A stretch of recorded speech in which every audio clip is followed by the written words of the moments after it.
نبی کی محنت کے علاوہ دین پر آ گئی ہو، حکومت کے قانون بنانے سے یا مارشل لا لگانے سے یا کسی اور ترتیب کو اختیار کرنے سے کوئی ایک مثال پوری تاریخ انسانی میں اگر آپ دے دیں کہ فلاں وقت ایسا ہوا ہے کہ امت دین پر آ گئی، جو معالطہ لگا ہے وہ کیا ہے؟ معالطہ جو لگا ہے وہ یہ ہے کہ دین تو صاحب دعوت نے کام کیا، پیچھے حکومتوں نے اس دین کو چلایا۔ خلافت دین قائم نہیں کر سکتی ہے، دین اگر چلا جائے تو اس کے بس کی بات نہیں ہے۔ یہ خلافت قائم شدہ دین کو چلا سکتی ہے، یہ غلط فہمی ہے کہ خلافت کبھی آ سکتے، کیوں؟ اس وجہ سے کہ براہ راست اللہ سے مقابلہ ہے، تو وہ کہتا ہے دین پہلے آئے گا تو خلافت دوں گا۔ میں سفر کر رہا تھا شام میں، حمام میں وہاں مفتی صاحب تھے، مفتی حسن صاحب نابینا تھے، تو جب ہم پہنچے تو ساتھیوں نے کہا کہ عصر کا وقت ہے اور اس وقت ان کے پاس یہاں کے بڑے بڑے علماء سارے جمع ہوتے ہیں اور آپ علماء کی زیارت کو اور ان سے دعا کے لیے جاتے ہیں، تو ہم چلے گئے۔ 50-60 علماء موجود تھے وہاں پر۔ ہمارے ساتھ ان کے شاگرد شیخ محمد الحجار جو حلب سے ہمارے ساتھ تھے، وہ ہمارے ساتھ تھے، انہوں نے تعارف کرایا۔ تو یہ سن 54 کا واقعہ ہے۔ اس زمانے میں شاید اس زمانے کا کوئی آدمی ہو تو اس کو یاد ہوگا، اس زمانے میں ایک بہت بڑی آواز چل رہی تھی پوری مسلمانوں میں،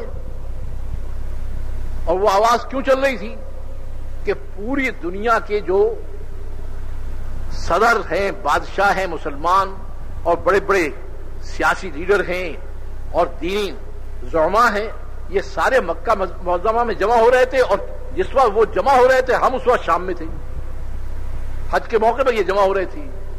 تو ان کو یہ عجیب بات معلوم ہوئی کہ سارے تو وہاں گئے ہیں، یہ یہاں آ گئے۔ تو انہوں نے جب ذکر کیا تو شیخ نے بہت ہی خوشی کے ساتھ یہ کہا کہ الحمدللہ اب وہاں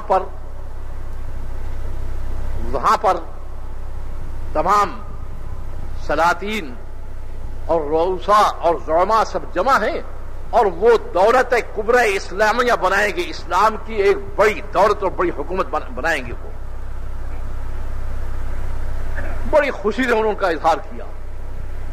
لوگ ہم سے کہتے رہتے ہیں، ہم لوگوں کی سنتے رہتے ہیں، جواب کیوں نہیں دیتے؟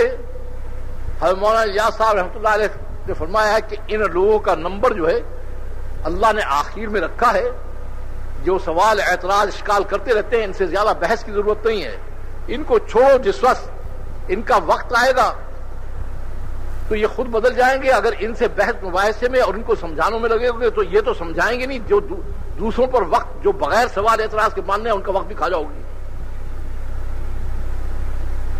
تو اس واسطے انہوں نے کہا، ہم نے کہا چلو سنتے رہتے ہیں، یہ بھی بیچارے بوڑھے تھے، مفتی تھے وہاں کے، لیکن وہ شیخ محمد حجار جو ساتھ رہے تھے 10-15 دن 20 دن، ان سے نہ ٹکا گیا۔ انہوں نے کہا ولاکن شیخ الپاکستانی یقول وغیرہ حاضہ، یہ شیخ پاکستانی تو کچھ اور بات کرتا ہے۔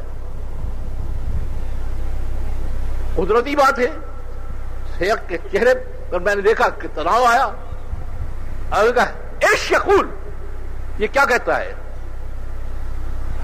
رہنمائی اللہ فرماتے ہیں،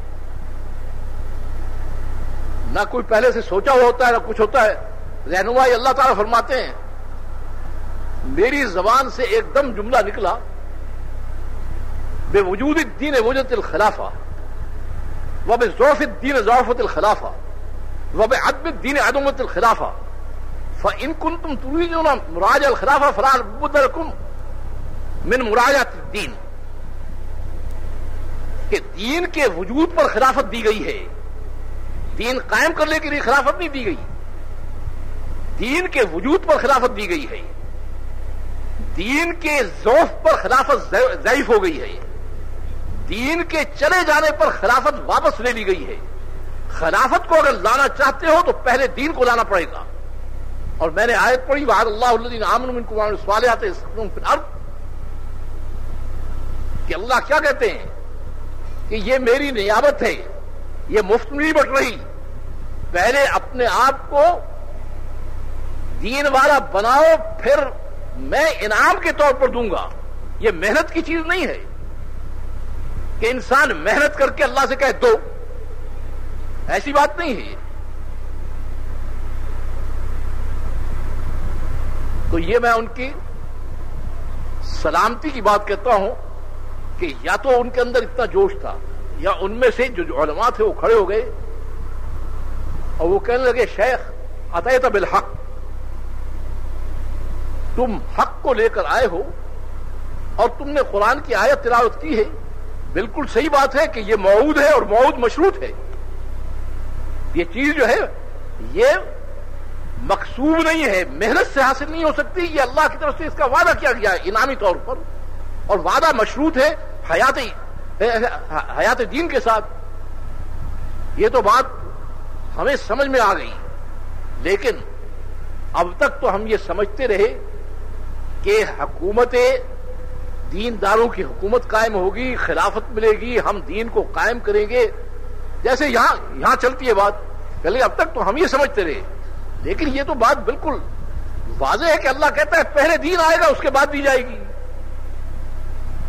تو اللہ سے مقابلہ کون کرے؟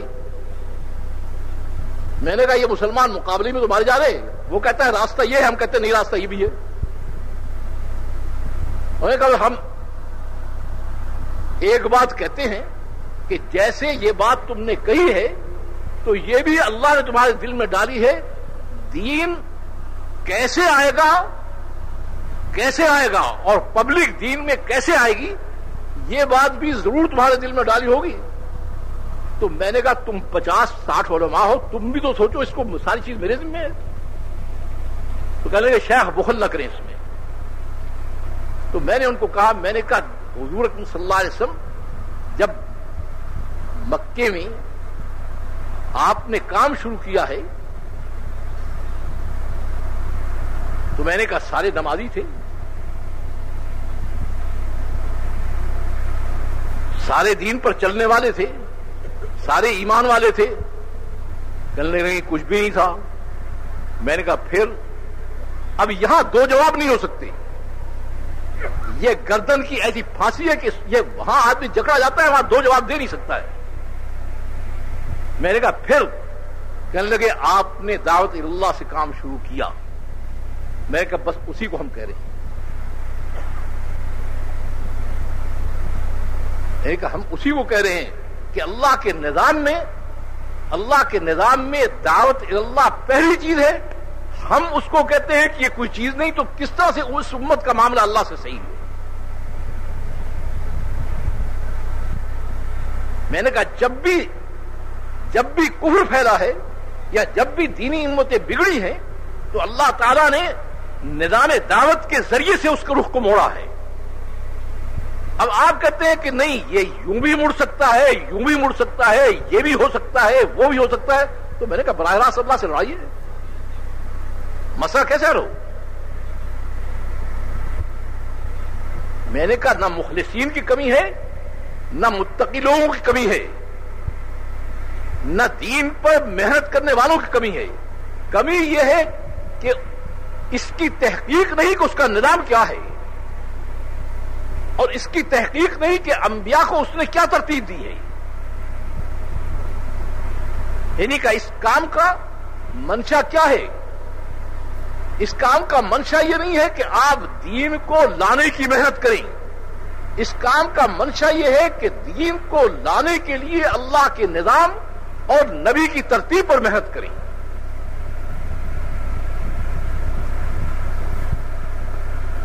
اس سے حضرت مولانا الیاس صاحب نے جب علماء کو شروع میں کام کرنے سے پہلے جب علماء کو جمع کیا تو کھل کر کہا کہ یہ ترتیب ہے، یہ نظام ہے، اس کام کو میں کرنا چاہتا ہوں، اور پہلے ہی میں بتا دیتا ہوں کہ اگر موجودہ زمانے کی دینی تحریکیں، دینی تنظیمیں جو چل رہی ہیں، ان سے اس کا موازنہ کر کے دیکھو گے تو میں پہلے اقرار کرتا ہوں کہ میرا کام صفر ہے. لیکن اگر 1400 برس پیچھے چلے جاؤ گے تو اس کو اشباہ بمنہاج نبوہ پاؤ گے. نبوت کے طریق سے یہ سب سے زیادہ مشابہ طریقہ نظر آئے گا. اور میں یہ اس لیے آپ کے سامنے پیش کر رہا ہوں کہ میں نے ساری چیز اوپر سے لی ہے. میں صرف اتنا اطمینان چاہتا ہوں کہ اس میں میری نفسانیت تو شامل نہیں ہے. کوئی چیز ایسی تو جو نفسانیت کی ہو. تو سب نے تائید کی، لیکن اس میں بعض علماء نے کیا کہا، جو بات کی انہوں نے کہا 100% آپ کی ترتیب اوپر سے لی گئی ہے اور بالکل ہم اس پر مطمئن ہیں، لیکن امت میں استعداد نہیں ہے. آپ کہتے ہیں کہ امت کو تیار کرنا ہے، اس کو امریکہ بھیجنا ہے، اس کو وہاں بھیجنا ہے، وہاں بھیجنا ہے. یہ امت مسجد میں نہیں آتی، یہ امت جائے گی وہاں پر. تو حضرت نے اس کے جواب میں فرمایا کہ یہ مسئلہ آپ کا اور میرا نہیں ہے، یہ مسئلہ اوپر والے کا ہے. جب وہ کام لینے پر آتا ہے تو قتل کے ارادے سے چلنے والے کو فاروق اعظم بنا دیتا ہے، نبی پر پتھر برسانے والے کو احد میں سیف اللہ بنا دیتا ہے. یہ اس کا کام ہے، وہ کام جس سے لینا چاہے لے لے. تو اس میں ایک چیز اضافہ کر رہا ہوں، جب وہ دیکھتا ہے کہ یہ میرے کام کو واقعی دل سے کرنا چاہتا ہے تو اگر یہ بھاگنا بھی چاہتا ہے تو بھاگنے نہیں دیتا. کہتا ہے تجھ سے تو میں کام لے نہیں. اس لیے جتنی طلب دیکھیں گے بقدر طلب کے وہ کام لے گی. نہیں تو وہ بے نیاز ذات ہے. وہ تو صحابہ کرام کو کہہ دیا کہ اگر تم اپنے گھروں کو، اپنے بیٹوں کو، اپنی بیویوں کو، اپنے ماں باپ کو، اپنے وہ گھر جو آرام دہ ہیں اور اپنی تجارتوں کو محبوب سمجھتے ہو تو میں تم سے کام لینے نہیں جاتا، تم جا کر انتظار کرو، میں اپنا کام خود کر لوں گا. جب وہ دیکھتا ہے کہ یہ میرے کام کو نمبر 2 پر رکھتا ہے، وہ یہ نہیں کہتا آپ اپنے کام چھوڑ دیں. وہ کہتا ہے نمبر 1 پر میرے کام کو لے آؤ، اپنے کاموں کو نمبر 2 پر لائے. یہ کام جو ہے تمہارے کاموں کے نقصان کو پورا کر دے گا، تمہارے کام اس کے نقصان کو پورا نہیں کر سکتے. اسی میں کہا کرتا ہوں کسی نبی نے یہ دعوت نہیں دی کہ تو تجارت چھوڑ دے، تو زراعت چھوڑ دے، تو کاروبار چھوڑ دے، ملنگ بن جا، قلندر بن جا. کسی نے یہ دعوت نہیں دی. دعوت کیا تھی؟ میرے کام کو اوپر نمبر 1 پہ لے جاؤ، اپنے کاموں کو نمبر 2 پہ لے جاؤ. اور وہ کیا مطلب کہ اگر مقابلہ پڑے تو تمہارا کام اگر ٹوٹتا ہے اس کے ٹوٹنے کو برداشت کر لو، میرے کام کو ٹوٹنے نہ لو. تو کم از کم اس کا ارادہ تو سب کر لو بھائی، نیت کے درجے میں تو ارادہ کر لو. تو میں عرض کر رہا ہوں کہ سب سے پہلی چیز جو آئے گی، سب سے پہلی چیز نظام خداوندی میں وہ دعوتی نظام ہے، اور اس دعوتی نظام کو سمجھایا گیا ہے. دوسری چیز جو حضور اکرم صلی اللہ علیہ وسلم نے ان کو دی، پہلی چیز یہ ہے. اب ایک بات عرض کر دیتا ہوں، ذرا ذہن میں اس کا خیال رکھیں. سو رہا ہو جاگ جاؤ. اس دعوتی نظام کے ساتھ عبادتی نظام آ کر جڑا ہے.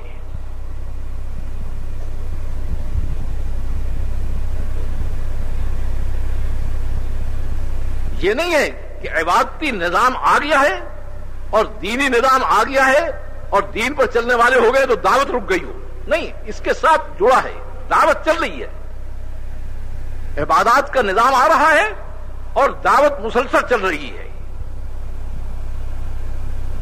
اسے میں نے لاہور میں کہا تھا کہ لاہور کے اجتماع میں کہ یہ دعوت بمنزل روح کے ہے،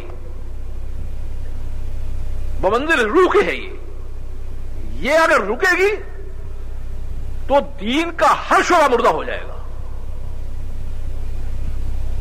اور جیسے روح نکلنے کے بعد آنکھ بھی نظر آتی ہے، ہاتھ بھی انسان کے نظر آتے ہیں، کان بھی نظر آتے ہیں، لیکن اس میں ہوتا کچھ نہیں ہے. ایسے ہی نماز بھی نظر آئے گی، روزہ بھی نظر آئے گا، حج بھی نظر آئے گا، لیکن اندر کچھ بھی نہیں ہوگا اس کی. تو اس دعوتی نظام کے ساتھ پھر عبادتی نظام آ کر جڑا ہے.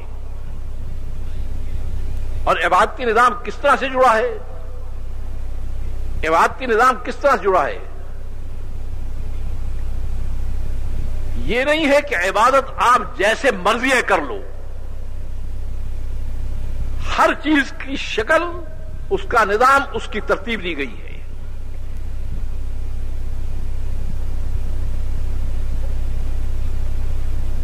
اور یہ عبادتی نظام زندگی کے ہر شعبے پر شامل ہے.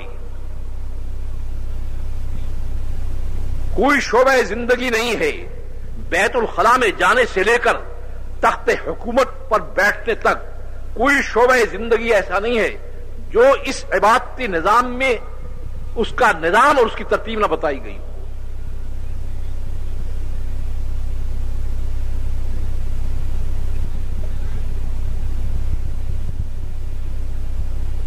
اب پورے ملک کا سیاسی نظام اور حکومتی نظام کیا بتایا گیا؟ ایک چیز میں سارا حل اللہ نے بتا دیا. اور وہ کیا چیز ہے؟ اگر آج اس پر آ جائیں تو کوئی مسئلہ واقعی نہیں ہے. وہ حل کیا بتایا؟ کہ پبلک کو ایمان و تقوی کی زندگی پر لے آؤ، اور جو حکومتی نظام کو چلانے والے ہیں وہ یہ طے کریں کہ سب سے گھٹیا زندگی گزاریں گے. ان کا گھر سب سے چھوٹا گھر ہوگا، ان کا کھانا پینا سب سے گھٹیا ہوگا، ان کا لباس پبلک پر پابندی نہیں لگائی، بلکہ جو صاحب اقتدار ہیں ان کے اوپر پابندی لگائی.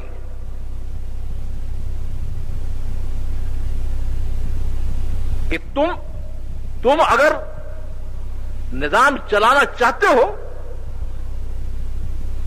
تو اپنی زندگی کو سب سے زیادہ مختصر کرنا پڑے گا.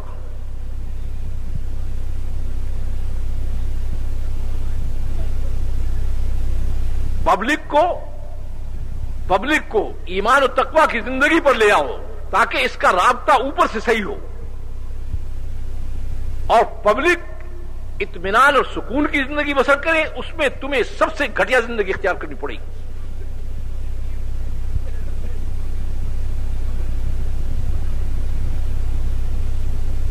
تو عبادتی نظام وہ بیت الخلاء میں جانے سے لے کر اور تخت حکومت تک بیٹھنے تک وہ سارا مکمل نظام موجود ہے. جو خرابی ہے وہ کیا ہے؟ خرابی یہ ہے کہ اللہ کے نظام کی تحقیق نہیں، نبی کی ترتیب کو اختیار نہیں کرنا چاہتے.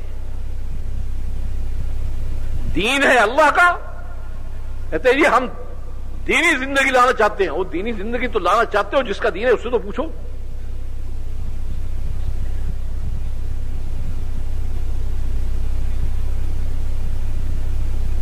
ایک واقعہ لکھا ہوا ہے ایک بہت بڑے بزرگ کا کہ وہ پہاڑ کے غار میں رہتے تھے. پہاڑ کی غار میں رہتے تھے. لوگوں کے عوام اور خواص کا مرجع تھے. لوگ بہت آتے جاتے تھے ان کو. تو کہیں سے کوئی ایک عالم آئے، ان کو بھی شوق ہوا کہ میں ان کی زیارت کروں. وہاں زیارت کرنے کے لیے وہ گئے. تھوڑی دیر بیٹھنے کے بعد وہ عالم ادھر ادھر دیکھنے لگے. کہ ان بزرگ نے کہا کہ آپ کیا دیکھتے ہیں؟ کہنے لگے میں یہ دیکھ رہا ہوں کہ گندگی کی بو آ رہی ہے. میں دیکھ رہا ہوں کہ کہاں ہے، کیا چیز ہے. ہونے کا بات یہ ہے کہ میرا نفس جو ہے وہ خوشبو کو چاہتا ہے، تو نفس کا خلاف کرنے کے لیے میں نے گندگی کی بتی بنا کر ناک پہ رکھ کے اس کی بو آ رہی ہے. عالم نے کہا کہ آپ نے اس کو تو سوچا کہ نفس کا خلاف ہے، مگر اس کو نہیں سوچا کہ گندگی رکھنے کے بعد تو کوئی عبادت قابل قبول ہی نہیں ہے۔ جب آدمی اپنے دماغ سے سوچ کے چلے گا تو اس طرح سے وہ جو ہے بھٹکے گا، وہ تو سارے نظام کو سوچنا پڑتا ہے۔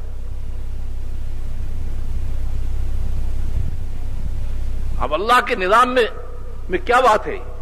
دعوت سے چلو، دعوت سے چلو، اور دینی زندگی پبلک کی بحال کرو، محنت کرو کہ پبلک دینی زندگی پر آ جائے۔ وہ دینی زندگی جب آ جائے گی تو میں ساتھ ہو جاؤں گا، مجھے ساتھ لے کر پھر آگے چلو، مجھے ساتھ لے کر آگے چلو، اور جو غیر مسلم ہیں ان کو جا کر میرا پیغام پہنچاؤ،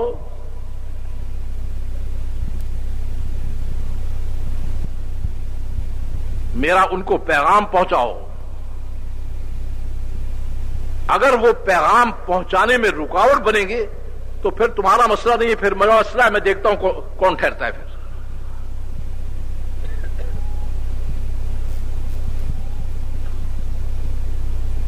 یہ آخری صدی ہجری کا واقعہ ہے، ہماری ساری کتابوں میں موجود ہے کہ یہ تمام نصارہ اور یہود اور سارے یہ سب کے سب جمع ہوئے رومۃ الکبریٰ میں، اور اس پر بحث ہوئی کہ یہ ایک تھوڑی سی جماعت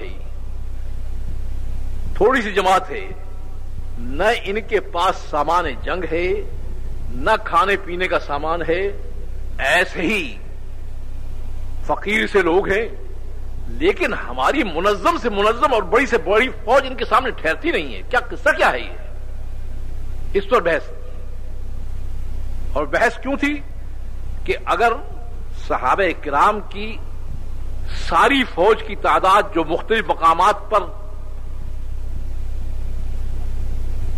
روم اور فارس میں مقابلے پر آتی رہی ہے، ان کو جمع کیا جائے تو 60-70 ہزار سے زیادہ نہیں بنتے، کہیں 10,000 ہیں، کہیں 20,000 ہیں، کہیں 5,000 ہیں، کہیں 3,000 ہیں، ان کو جمع کر لیا جائے تو اس سے زیادہ نہیں بنتی۔ ان کے مقابلے میں جو فوج ان کی اتری ہے روم و فارس والوں کی، ان کو جمع کیا جائے تو وہ 60-70 لاکھ سے کم نہیں بنتے۔ تو جھگڑا یہ تھا کہ یہ اتنی مختصر سی جماعت، نہ اس کے پاس سامان حرب، ہماری منظم فوجیں، ہزاروں سال کی حکومتیں ہماری قائم، ہمارے پاس اتنا ساز و سامان، یہ ٹھہرتی کیوں نہیں ان کے مقابلے پر؟ تو انہوں نے وہ بات کہی جو آپ کے یہاں آج عام طور سے کی جاتی ہے کہ جی مسلمانوں میں اتحاد نہیں، وہ نہیں۔ انہوں نے بھی یہی کہا کہ ہمارے میں اتحاد نہیں، ہمارا یہ ہو گیا، ہمارا وہ ہو گیا۔ تو وہ پوپ کھڑا ہو گیا، اس نے کہا اس میں سے کوئی بات نہیں ہے، یہ جتنی باتیں تم کہہ رہے ہو ایسی بات کر رہے ہو، اس میں سے کوئی بات نہیں۔ جو اصل چیز ہے وہ میں بتا دیتا ہوں۔ اصل چیز یہ ہے کہ ان کا نبی اپنا جوہر ان کی طرف منتقل کر گیا ہے، لیس لهم هم للدعوة، دعوت اللہ کے علاوہ ان کا کوئی غم زندگی نہیں ہے، اسی کے لیے مرتے ہیں، اسی کے لیے جیتے ہیں، اور یہ دعوت دینے کی وجہ سے چونکہ اوپر کے سفیر ہیں، لہذا جو ان کے مقابلے پر آتا ہے وہ ان کا مقابلہ نہیں، وہ اوپر والا آ جاتا ہے مقابلے پر، اس کا مقابلہ کون کرے؟ یعنی اس کافر کو تو یہ بات سمجھ میں آ گئی، اور مسلمان کہتے ہیں یہ کیا کام ہے؟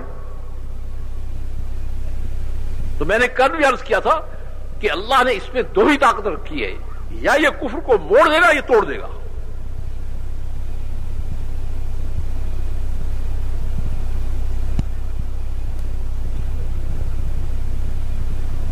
تو حضور اکرم صلی اللہ علیہ وسلم نے ان کو دعوت کا کام سکھایا اور پوری دینی زندگی ان کو دی۔ کتنی چیزیں ہو گئی؟